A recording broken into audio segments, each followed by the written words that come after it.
One more thing before we really get rolling here. I want to talk about a website called MDN, Mozilla Developer Network. MDN is just about the closest thing to an official documentation for JavaScript that we have. If you watched the video where I talked about ECMA and ECMAScript and different versions and new features and how there's not really an official JavaScript that we can just go download, that it's really an implementation of this ECMAScript spec across different browsers, that's the same reason we don't have one official documentation.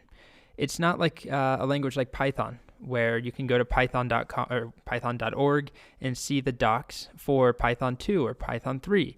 With JavaScript, things are a little murkier, but MDN is a really good resource. So this is what it looks like, developer.mozilla.org. What I do, if I'm ever Googling something, and I'm trying to understand how a feature works in JavaScript, or I can't remember the name of a particular method, I'll Google and add MDN at the end of my Google search so I get these search results. So just as a quick example here, we go to references and guides. There are some tutorials here, but if you go to technologies and you look at JavaScript, this gives you a whole reference of pretty much everything in JavaScript.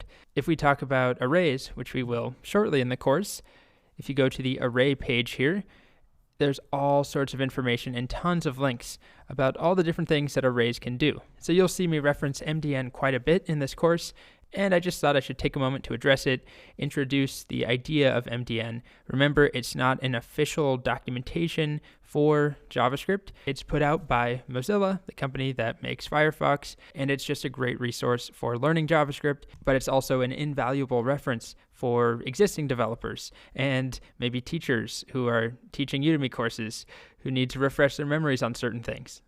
So you'll see it a lot in the course.